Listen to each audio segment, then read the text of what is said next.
Ngayon po, pag-usapan naman po natin ang App Your Serbisyo. Ang App Your Serbisyo po ay isang mobile booking app na kung saan pwede ka mamili at mag-book ng mga services na kailangan mo sa pang-araw-araw. Naniniwala kami na magiging napakalaking trend pagdating po sa industry or sa space ng online booking apps. Pero bago po tayo mag-dive into the business, pag-usapan po muna natin paano nga po ba tayo nakarating sa ganitong konsepto. Meron lang po konting kwento sa inyo na may kinalaman sa history ng online booking app dito sa Pilipinas.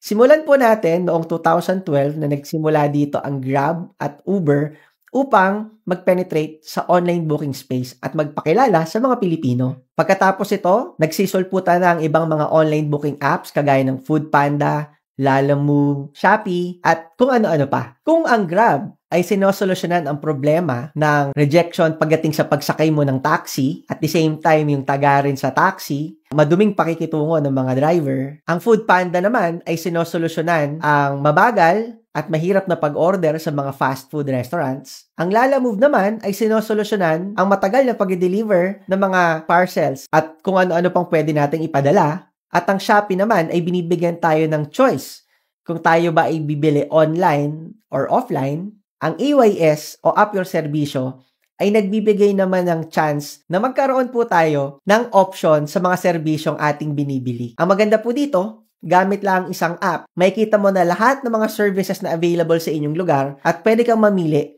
depende sa pricing ng ating mga service providers. Kung ito man ay budget price, sakto lang. Premium price, meron po yan dito sa AYS. Naniniwala kami na dito po sa App Your Serbisyo o sa AYS na ang negosyong ito o ang konseptong ito ay nasa right timing dahil halos lahat po ng Pilipino ay pamilyar na sa online booking. At ang maganda po dito, dahil meron tayong sustainable niche market, ay makakaasa ka na magtutuloy ang negosyong ito na hindi lang 10 taon, hindi lang 30 taon, mas malayo pa ang mararating nito. According sa mga pag-aaral, out of 100% ng mga Pilipino, 83% sa atin ay marunong nang gumamit ng internet. At 74% naman sa ating mga Pilipino ay marunong nang gumamit ng smartphone. Ang kagandahan dito sa Pilipinas, karamihan din po sa atin ay technologically inclined. Isang magandang balita rin po na sa year 2030, inaasahan na aakyat pa ng more than 60% ang urbanization dito sa ating bansa. Ibig sabihin po, tumataas po ang buying power ng mga Pilipino at especially tumataas din po o lumalaki ang middle class sector ng ating bansa.